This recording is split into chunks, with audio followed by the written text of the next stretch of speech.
নমস্কার বন্ধুরা, আজ আপনাদের শোনাব শরৎচন্দ্র চট্টোপাধ্যায়ের চরিত্রহীন। তাহার পরক্ষণ হইতে দিবাকর কেবলই ভাবিতে লাগিল তাহার বিবাহের কথা। শচী কেমন, সে কি করে, কি ভাবে, কি পড়ে, তাহার সহিত বিবাহ হইলে কিরূপ ব্যবহার করিবে, এইসব। রাত্রে পড়াশোনায় অত্যন্ত ব্যাঘাত ঘটিতে লাগিল।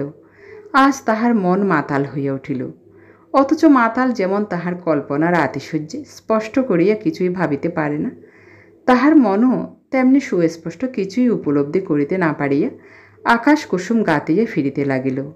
কিছুতেই কাজ করিল না। পরীক্ষার ভয় চাবুকের মতো যতবার তাহাকে ফিরাইয়া আনিয়া পাঠে নিযুক্ত করিল, ততবারই সে উদাও হইয়া গিয়া আরেকদিকে স্বপ্ন রচনা করিতে লাগিল। বহুক্ষণ অবধি এই বিদ্রোহী মনের পিছনে ছুটাছুটি করিয়া কিছুই না করিতে পারিয়া দিবাকর অনুতাপ করিতে লাগিল যে তাহার সময় বৃথা নষ্ট হইয়া যাইতেছে। কিন্তু কি অভূতপূর্ব পরিবর্তন! কিসের নেশা যে তাহাকে অকস্মাৎ এমন মাতাল করিয়া তুলিয়াছে, তাহার হেতু খুঁজিতে গিয়াই যে কথা মনে আসিল, অত্যন্ত লজ্জার সহিত দিবাকর তাহার প্রতিবাদ করিয়া দৃঢ়ভাবে এই কথা বলিল যে ইহাতে তাহার সম্পূর্ণ অনিচ্ছা এবং একান্ত বিতৃষ্ণা। যদি পূজনীয় কাহারও মন এবং মান রক্ষা করিতেই হয়, তো নিতান্ত উদাসীনের মতোই করিবে, এই বলিয়া দ্বিগুণ আগ্রহের সহিত উচ্চ কণ্ঠে পড়িতে আরম্ভ করিয়া দিল। কিন্তু মনকে আজ সংযমে রাখা শক্ত। সে যে খেলার মাঝখান হতে চলিয়া আসিতেছে, যে আকাশ কুসুমের অর্ধেক গাঁথা মালা ফেলিয়া রাখিয়া জবরদস্তি পড়া মুখস্থ করিতেছে, তাহা সম্পূর্ণ করিবার সুযোগ অনুক্ষণ খুঁজিয়া ফিরিতে লাগিল। তাছাড়া এই যে কল্পনার বসন্ত বাতাস এইমাত্র তাহার দেহ স্পর্শ করিয়া গিয়াছে, সে স্পর্শ কি মধুর!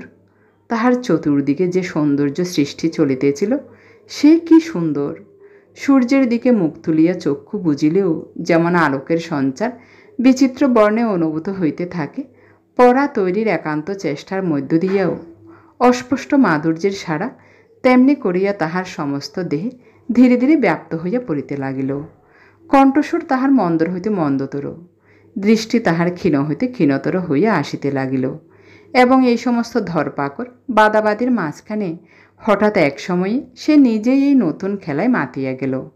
তাহার চোখের সম্মুখে অসংখ্য আলো, কানের কাছে অগণিত বাদ্য ও মনের মাঝখানে একটা বিবাহের বিরাট সমারোহ অবতীর্ণ হইয়া আসিল, এবং ইহারই কেন্দ্রস্থলে সে নিজেকে বরবেশে কল্পনা করিয়া রোমাঞ্চিত হইয়া উঠিল।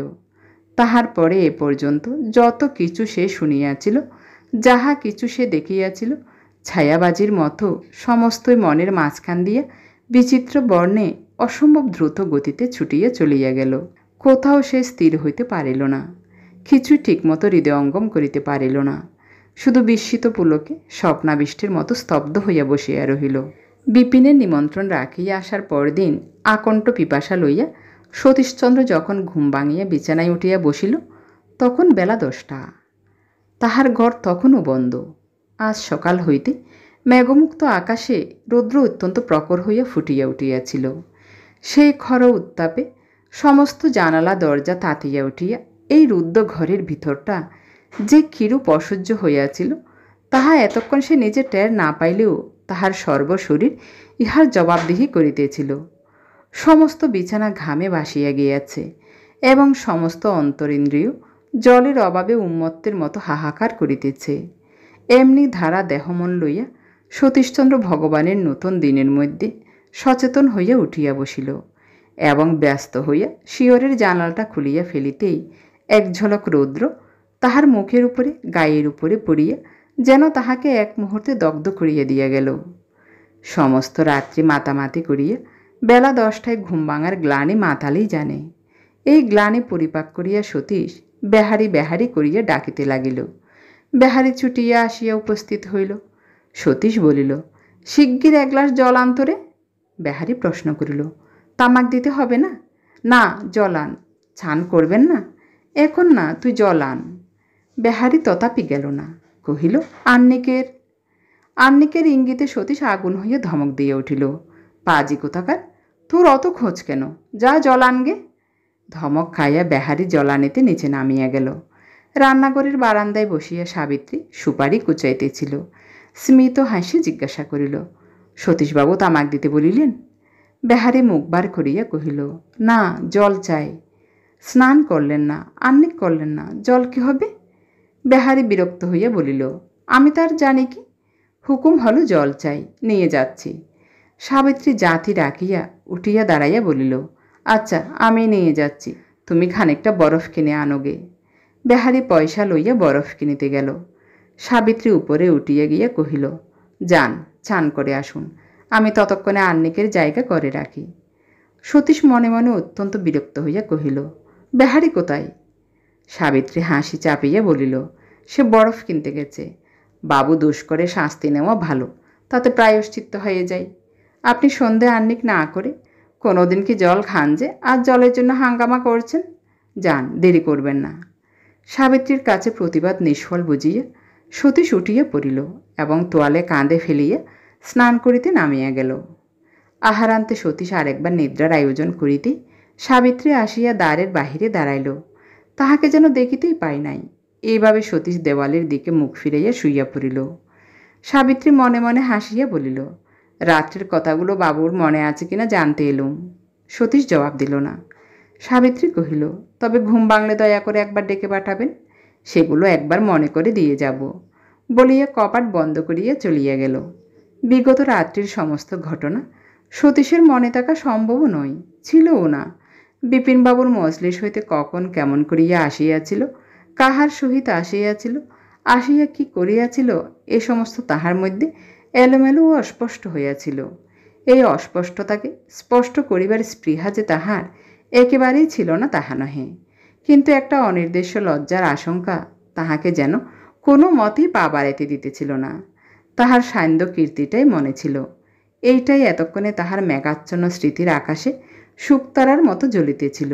কিন্তু অধিকতর জ্যোতিষ্মান দুষ্ট গ্রহও যে ওই মেঘের আড়ালেই উদ্যত হইয়া আছে, সাবিত্রীর ইঙ্গিত সেই দিকে অঙ্গুলি সংকেত করিবা মাত্রই তাহার চোখের ঘুম মরুভূমির বাষ্পের মতো উবিয়া গেল।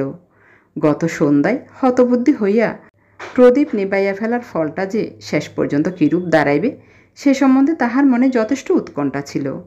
কিন্তু তথাপি তাহার মধ্যে সত্যকার দোষ কিছুই ছিল না বলিয়া তাহাকে দুর্ভাগ্য বলিয়া সে একরকম করিয়া সান্ত্বনা লাভ করিতেছিল, এবং দোষ না করার মধ্যে যে একটা সত্যকার জোর প্রচ্ছন্ন হইয়া থাকে, সেই জোর তাহার অজ্ঞাতসারেও তাহাকে আশ্রয় দিতেছিল। কিন্তু সাবিত্রী এখন যাহা বলিয়া গেল, যে অন্ধকারের মধ্যে পথ নির্দেশ করিয়া গেল, তাহার মধ্যে প্রবেশ করিবার সাহস তাহার কোথায়? তাহার মাতাল হইবার অভিজ্ঞতা ছিল বটে, কিন্তু অচেতন হইয়া পড়িবার অভিজ্ঞতা সে কোথায় পাইবে? সে কেমন করিয়া আন্দাজ করিবে সে কি করিয়াছিল না করিয়াছিল? কত মাতালকে কত কাণ্ড করিতে সে তো নিজের চোখেই দেখিয়াছে। এখন নিজের বেলা কোন কাজটাকে সে কি সাহসে অসম্ভব বলিয়া দূরে সরাইয়া দিবে? তাই এই সম্ভব অসম্ভবের সমস্যা তাহার যতই জটিল হইয়া উঠিতে লাগিল, পীড়িত চিত্ত তাহার ততই সম্ভব অসম্ভবের মধ্যে রেখা টানিয়া দিবার জন্য পীড়াপিড়ি করিতে লাগিল। পুনর্বার তাহার মাথার মধ্যে আগুন জ্বলিয়া উঠিল এবং আরেকবার উঠিয়া বসিয়া জীবনে মদস্পর্শ না করিবার প্রতিজ্ঞা আবার একবার উচ্চারণ করিয়া সে প্রায়শ্চিত্ত করিল।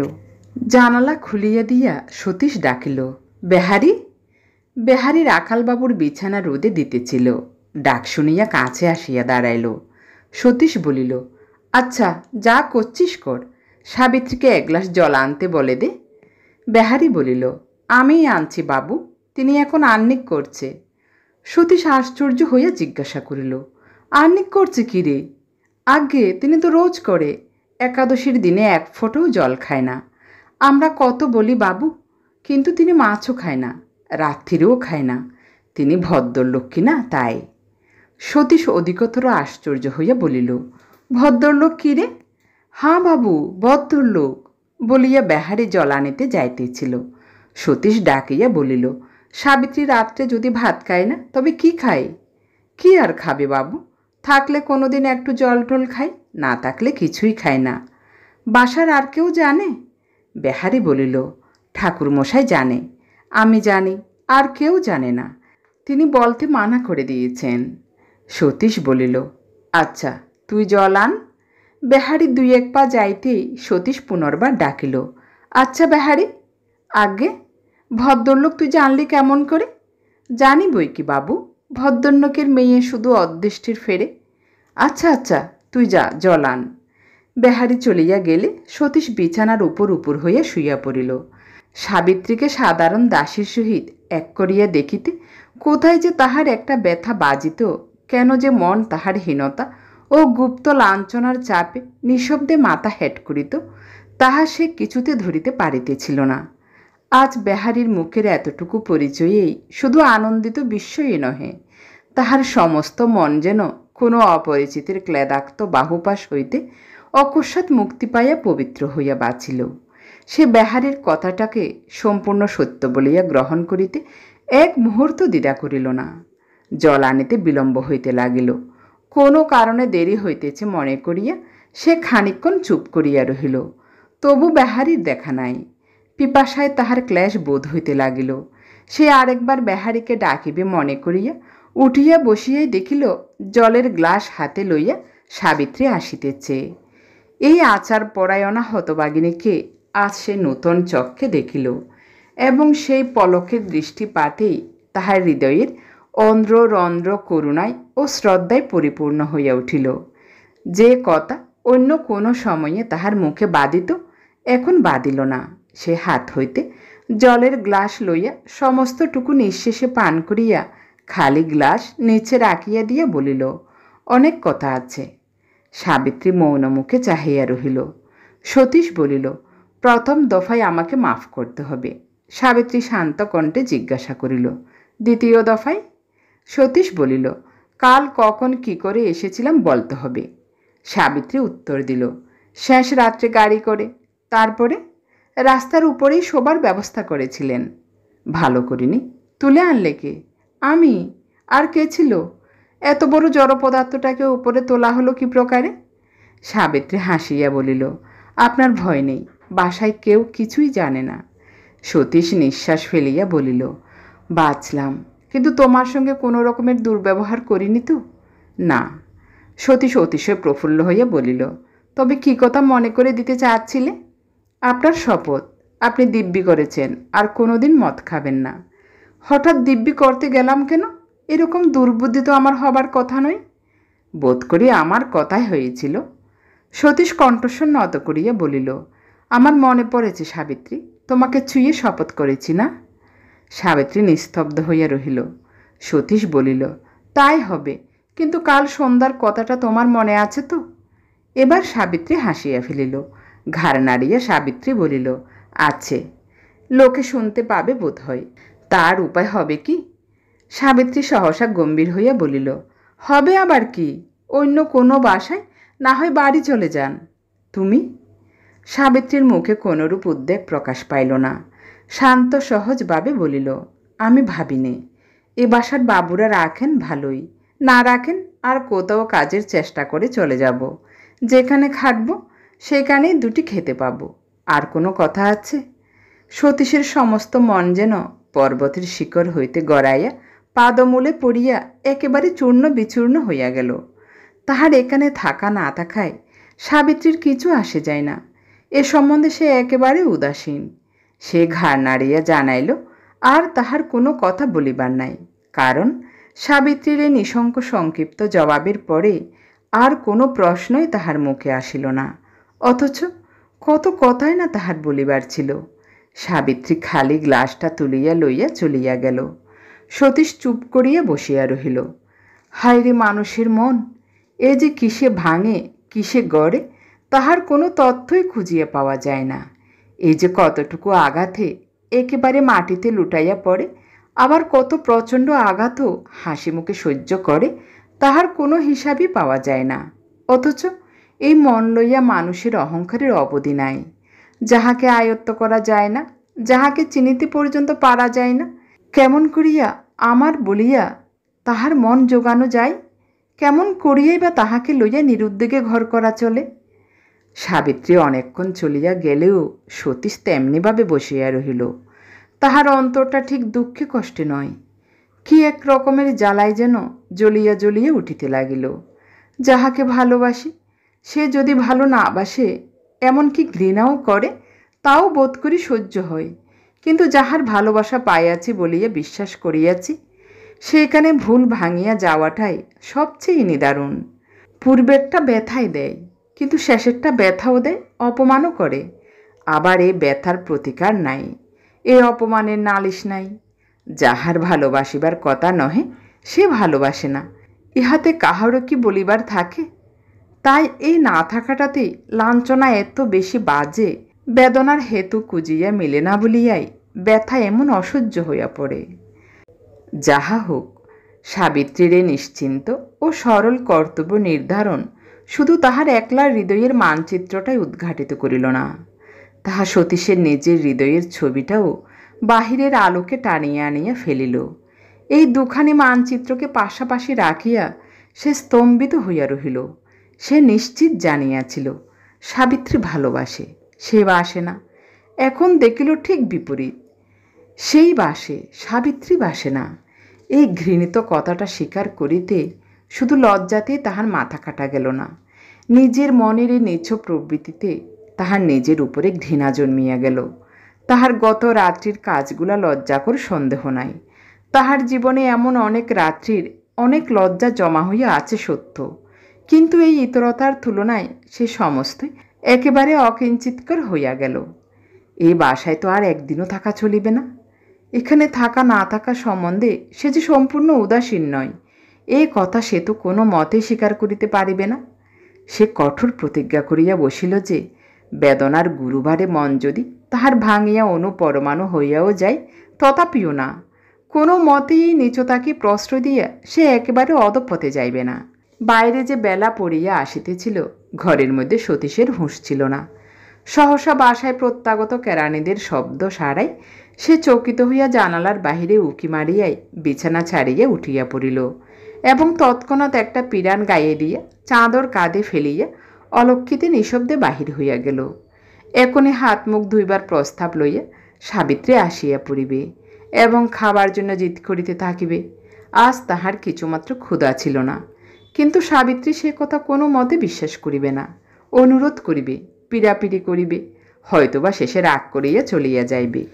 এই সমস্ত মৌখিক স্নেহের বাগবিতণ্ডা হইতে তাহার জীবনে আজ এই প্রথম সে নিজেকে অকৃত্রিম ঘৃণার সহিত দূরে সরাইয়া লইয়া গেল।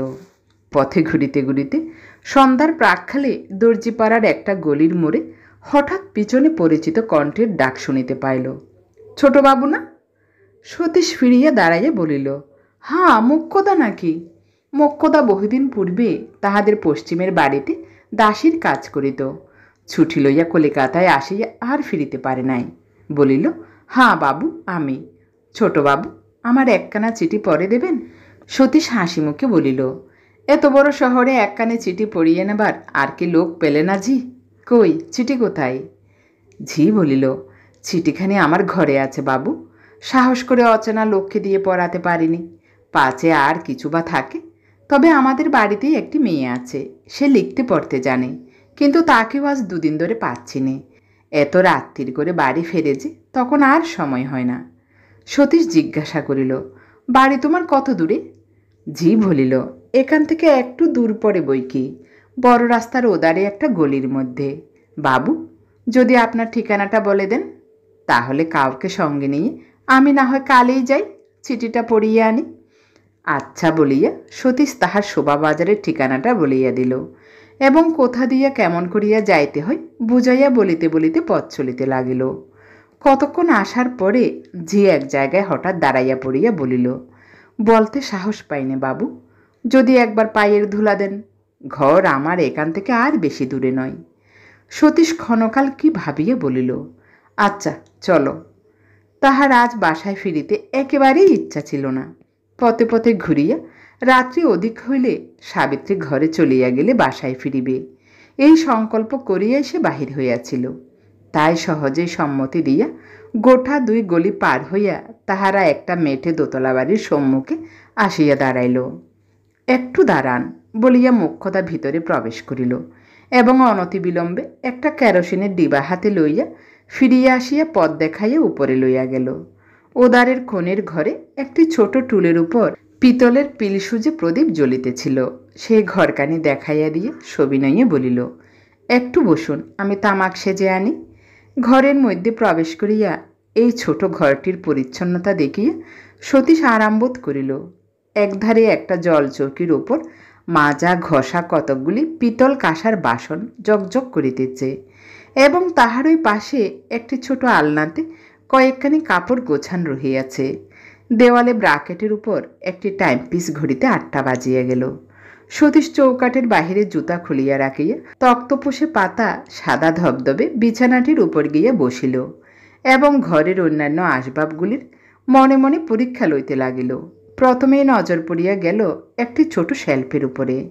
কতকগুলি বই সাজানো ছিল। সতীশ উঠিয়া গিয়া একখানা সংগ্রহ করিয়া আনিল এবং প্রথম পাতা উল্টাইতে দেখিতে পাইল ইংরাজি অক্ষরে ভুবনচন্দ্র মুখোপাধ্যায়ের নাম লেখা। সেই বইখানি রাখিয়া দিয়া আরও 3-4খানি বই খুলিয়া ওই একই নাম দেখিয়া বইগুলি যথাস্থানে রাখিয়া দিয়া ফিরিয়া আসিয়া বসিল। মোক্ষদা বাদা হুকায় তামাক সাজিয়া আনিল। সতীশ হুকা হাতে লইয়া বলিল, ঝির ঘরটি চমৎকার পরিষ্কার পরিচ্ছন্ন, উঠতে ইচ্ছে করে না। মোক্ষদা একটুখানি হাসিয়া বলিল, উঠবেন কেন বাবু, বসুন।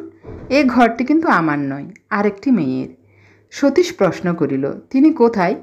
মোক্ষদা বলিল, সে এক বাবুদের বাসায় কাজ করে, আসতে প্রায়ই রাত হয়ে যায়, তাই ঘরের চাবি আমার কাছে থাকে, আমাকে মাসি বলে ডাকে। সতীশ বলিল, তা ডাকু, কিন্তু ভুবনবাবুটি আসবেন কখন?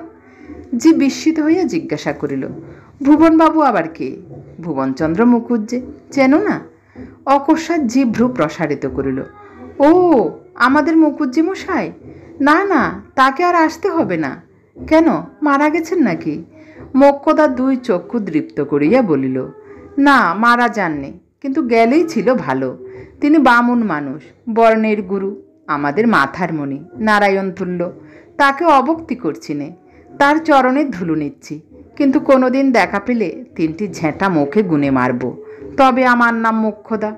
সতীশ হাসিয়া উঠিল, বলিল, রাগের মাথায় বামুন মানুষকে যেন অবক্তি করে মেরে বসো না, বেশ ভক্তি করে গুনে গুনে মেরো, তাতে পাপ হবে না।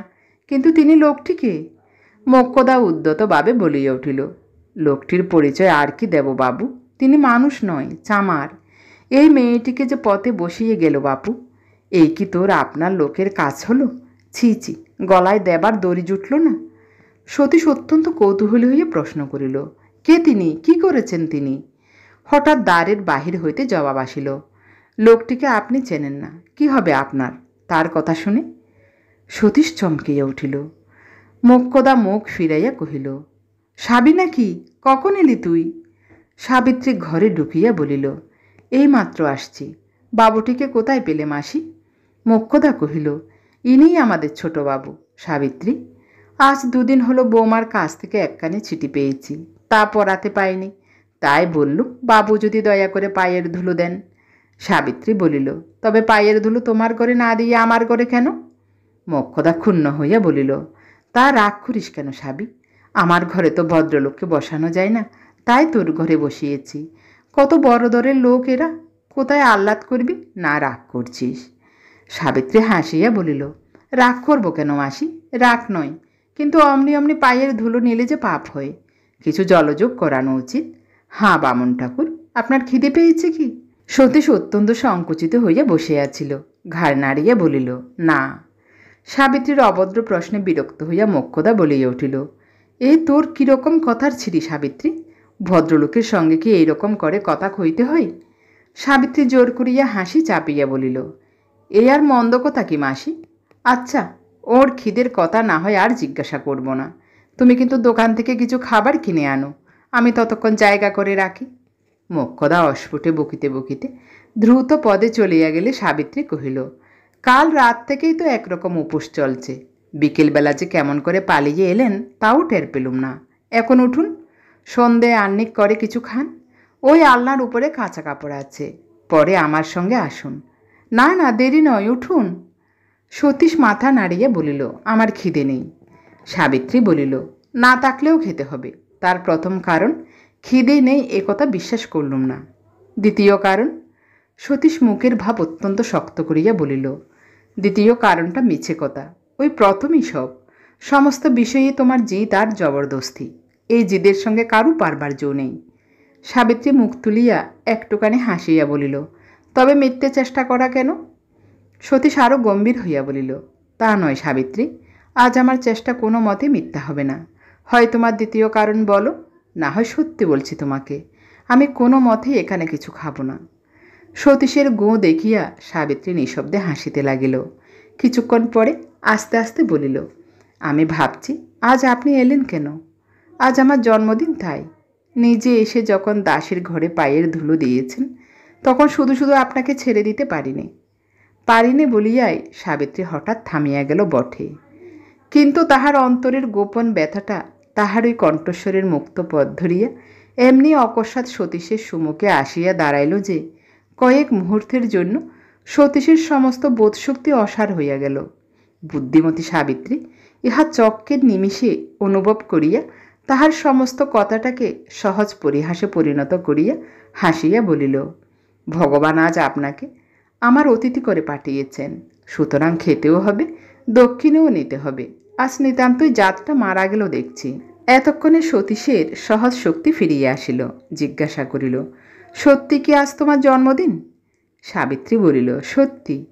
সতীশ বলিল, তবে এমন দিনে যদি এসেই পড়েছি তো দোকানের কতকগুলো বাসি মেঠাই মন্ডা খেয়ে পেট ভরাবো না।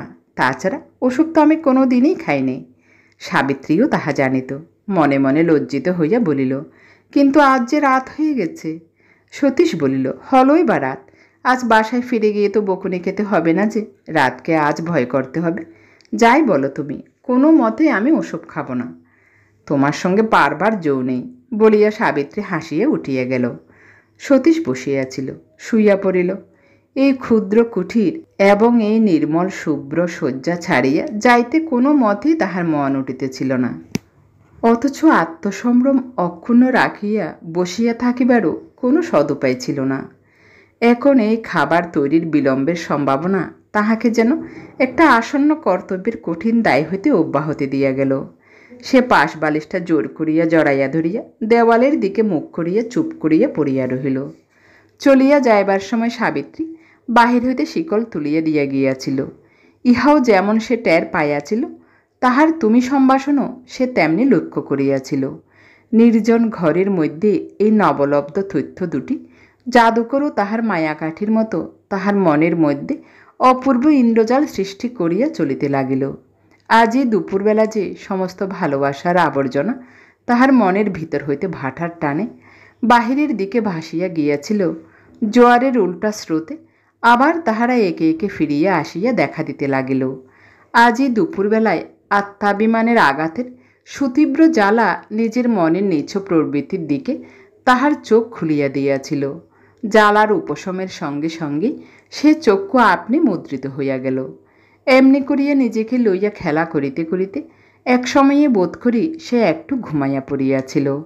হঠাৎ দ্বারকোলার শব্দে জাগিয়া উঠিয়া পাশ ফিরিয়া দেখিল সাবিত্রী মোক্ষদাকে লইয়া ঘরে ঢুকিতেছে।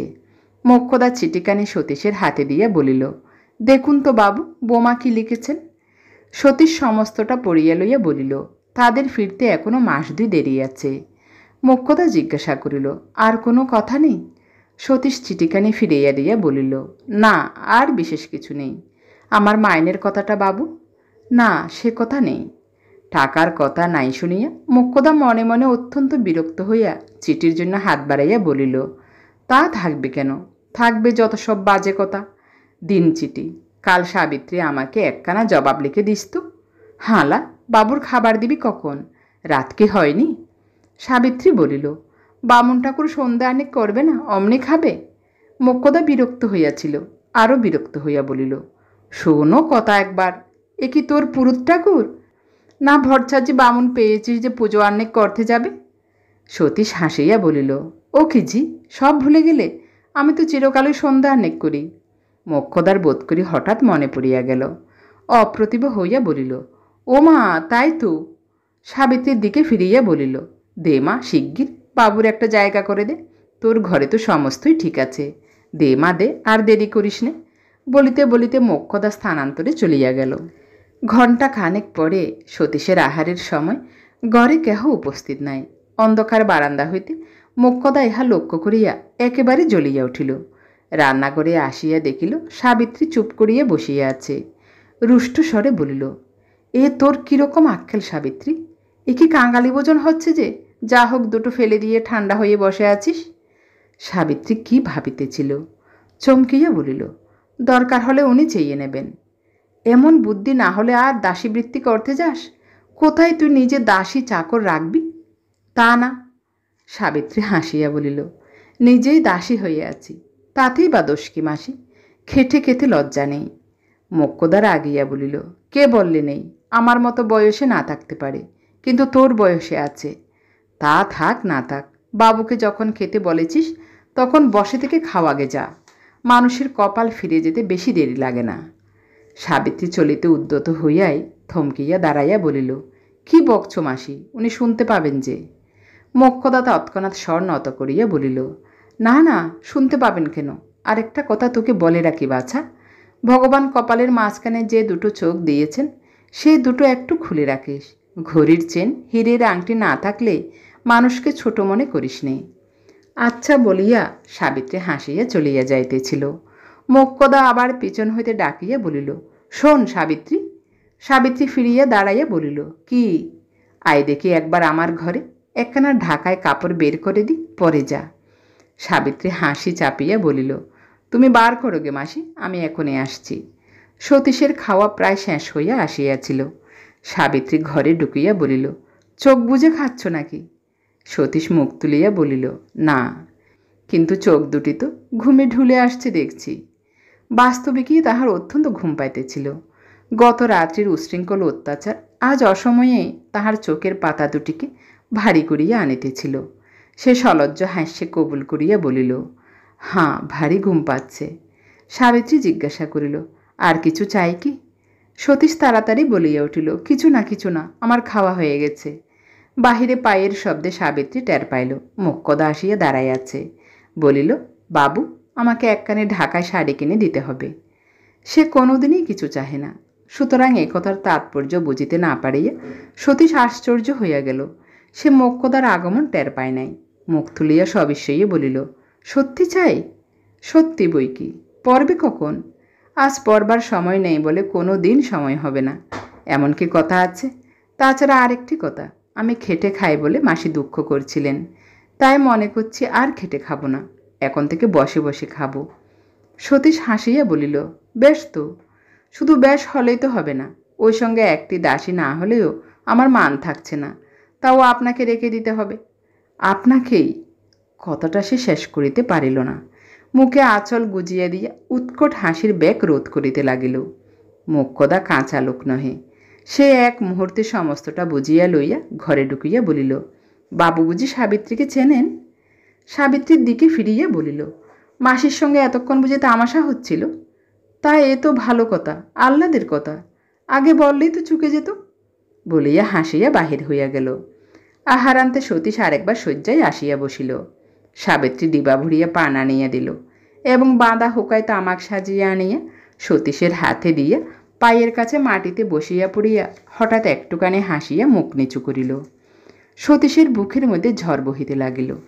সর্বদেহে কাটা দিয়া যেন শীত করিয়া উঠিল। ক্ষণকালীন নিমিত্ত তাহার হুকা টানিবার শক্তিটুকু পর্যন্ত রহিল না। মিনিট দুই এইভাবে নীরবে কাটিবার পরে সাবিত্রী সহসা মুখ তুলিয়া বলিল, রাত হলো, বাসায় যাবে না? সতীশ শুষ্ক গলায় বলিল, না গেলে থাকবো কোথায়? এইখানেই থাকবে? না যেতে পারো তো কাজ নেই, মাসি এখনও জেগে আছে, আমি তার বিছানাতেই শুতে পারবো। বলিয়া সাবিত্রী সতীশের মুখের দিকে চাহিয়া রহিল। এক মুহূর্তের জন্য সতীশ নির্বাক হইয়া রহিল, কিন্তু পরক্ষণেই প্রবল চেষ্টায় নিজেকে সংবরণ করিয়া লইয়া একেবারে দাঁড়াইয়া উঠিয়া বলিল, না, চললাম। আচ্ছা, আর একটু বসো।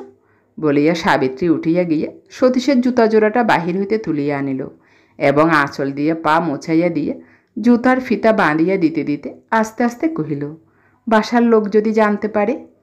কেমন করে জানবে? আমিই যদি বলে দিই? কি বলবে তুমি? বলবার তো কিছু নেই। সাবিত্রী আবার একটু হাসিয়া বলিল, কিছুই নেই? সত্যি বলছো? সতীশ চুপ করিয়া রহিল। সাবিত্রী মৃদুকণ্ঠে কহিল, বলবার কথা না থাকলে কি জানি আজ তোমাকে আমি ছেড়ে দিতে পারতুম কিনা।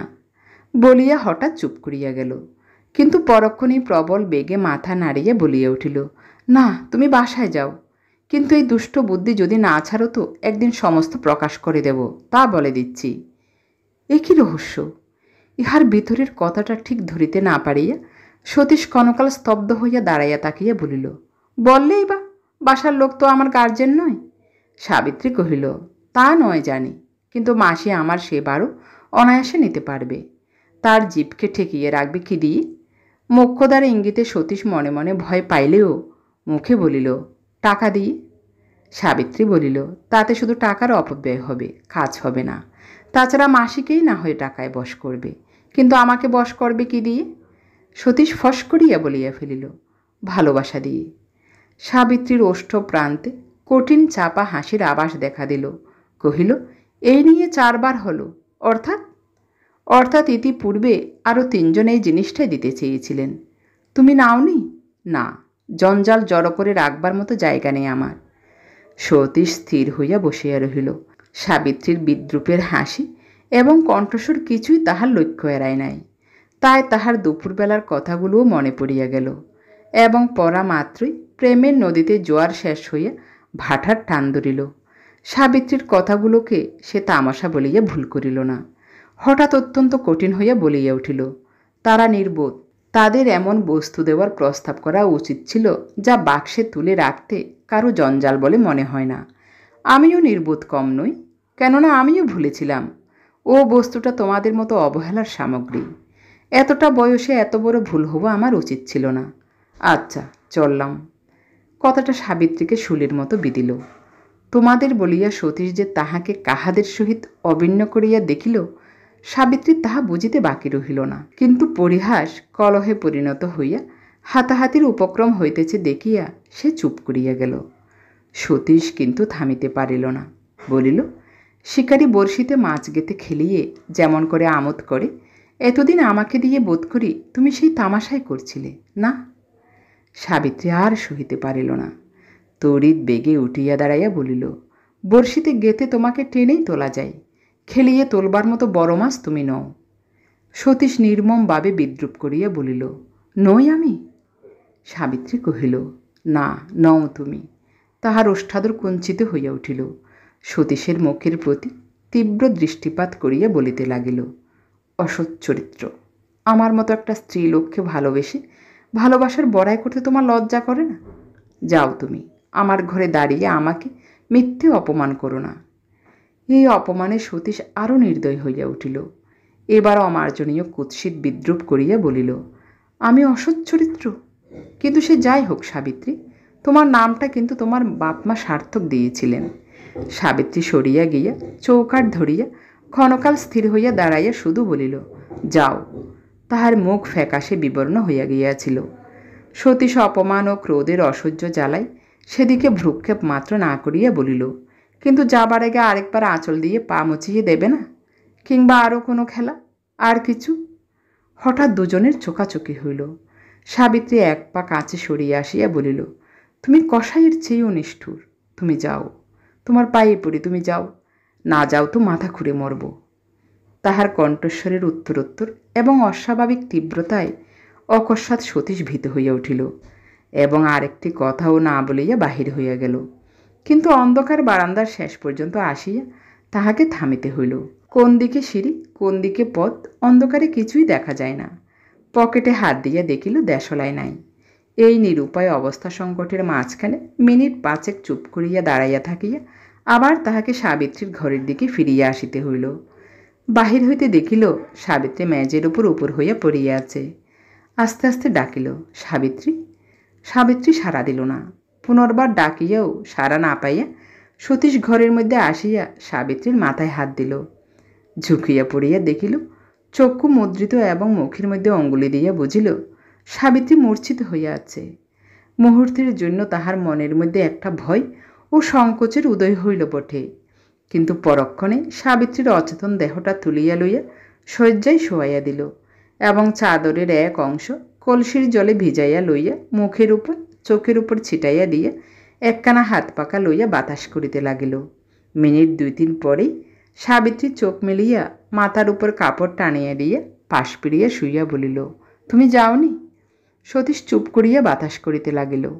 সাবিত্রী বিছানা হইতে উঠিয়া প্রদীপ হাতে লইয়া বাহিরে আসিয়া দাঁড়াইল, বলিল, চলো তোমাকে দোরকুলে দিয়ে আসি।